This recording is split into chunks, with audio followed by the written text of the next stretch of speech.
کہیں گے؟ سر ہمیں الحمدللہ خوشی بھی ہے اور اللہ کا اپنے کا شکر بھی ادا کرتے ہیں.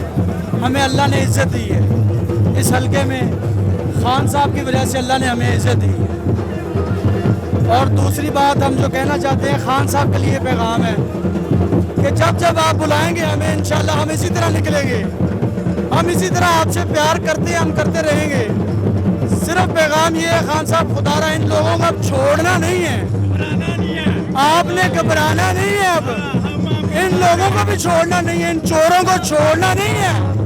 ان سے احتساب ہوگا. اب ہم بھی آپ کے ساتھ ہیں، ہم لیں گے انشاءاللہ احتساب ان سے، ہم ان سے احتساب لیں گے انشاءاللہ. لیکن اب جو جہاد اب شروع ہوگا نا خان صاحب، اس میں ہم ہر چیز قربان کر دیں گے، اپنی ہر چیز انشاءاللہ. ان چوروں کو بھاگنے نہیں دینا خان صاحب. ہمارے ملک سے ان لوگوں نے غداری کی ہے، ان کو اب چھوڑنا نہیں ہے. ان سے پورا احتساب لیں گے انشاءاللہ. پاکستان میں انقلاب کے لیے کیا کیا قربانی دے سکتے ہو؟ جی آئے گا انشاءاللہ انقلاب، خان لے کے آئیں گے انشاءاللہ انقلاب. انقلاب ایسا آئے گا ان کے در دیوار ہل جائیں گے انشاءاللہ. ایسا انقلاب آئے گا. بسم اللہ الرحمن الرحیم. اس وقت یہ جو آپ جوش و خروش دیکھ رہے ہیں عوام کا، عوام نے اپنا فیصلہ سنا دیا ہے. عوام خان صاحب کے ساتھ ہے، عوام خان صاحب کے دلوں میں ہے. انشاءاللہ پی ٹی آئی ون کر گئی ہے.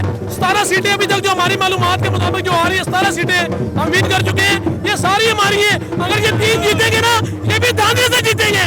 الحمدللہ ہم جیتے جتائے اللہ کے حکم سے. خان ایک نمبر انسان ہے اور خان لیڈر ہے. ہم اس کے سپاہی ہیں، ہم کھڑے ہیں، دن رات کھڑے ہیں خان صاحب کے لیے. ہم تمہارے ساتھ ہیں خان صاحب.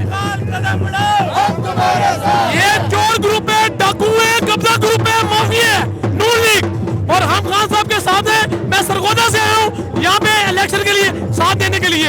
اور انشاءاللہ یہاں پہ جتنے میرے جو ٹون کے ووٹ سے میں نے ڈلوائے ہیں، ہمارا حوصلے بلند ہے، یہ بس نہیں ہو سکتا انشاءاللہ. عمران خان زندہ باد.